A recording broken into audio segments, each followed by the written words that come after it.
प्रभाग क्रमांक 1 मध्ये भारतीय जनता पार्टीचे अधिकृत उमेदवार अविनाश पाटील यांच्या प्रचारार्थ भव्य दिव्य अशी पदयात्रा काढण्यात आली आहे। प्रभाग क्रमांक 1 मधील भारतीय जनता पार्टीचे अधिकृत उमेदवार अविनाश पाटील यांची भव्य दिव्य पदयात्रा काढण्यात आली।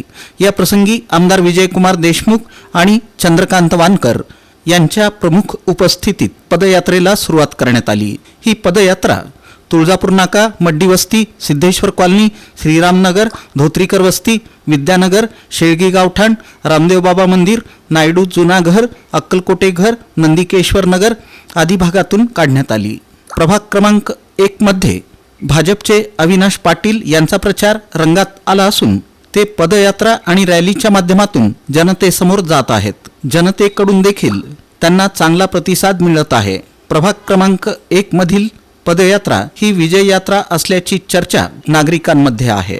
महापालिका निवडणुकीत नागरिकांनी भारतीय जनता पार्टीचे उमेदवार अविनाश पाटील यांना भरघोस मतांनी निवडून द्यावं असं आवाहन आमदार विजयकुमार देशमुख यांनी केलं। तसंच प्रभाग क्रमांक 1 मधील अविनाश पाटील यांना निवडून दिल्यानंतर प्रभागात मोठ्या प्रमाणात विकास करू अशी ग्वाही अविनाश पाटील यांनी दिली। यावेळी प्रभागातील युवक, युवती, महिला, नागरिक मोठ्या संख्येनं उपस्थित होते। आज प्रभाग क्रमांक 1 मध्ये आम्ही मडली वस्ती भागातून शेळगीपर्यंत असं भव्य पदयात्रा काढलाय। तर सांगायचं एवढं आहे की मागच्या 8 दिवसापासून आम्ही होम टू डोर प्रचार करतोय। मागच्या 10 वर्षापासून मी या भागात नगरसेवक आहे। मागील 4 वर्ष प्रशासक जरी असलं तरी माननीय आमदार विजयकुमार देशमुख मालक यांच्या नेतृत्वाखाली आम्ही या भागाचा विकासच केलाय।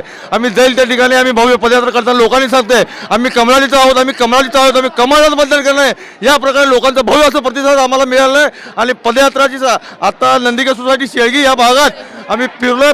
पूर्ण लोकांनी सर्वजण मिळून सांगितले की आम्ही 15 तारखेला कमळ या बटनासमोर चिन्हावरच बटन दाबणार आहे। पूनम काशीद उमेदवार आहे। आम्हाला जनतेचा प्रतिसाद चांगला मिळाला आहे। कमळास मतदान विजयी करू प्रतिसाद दिलेला आहे।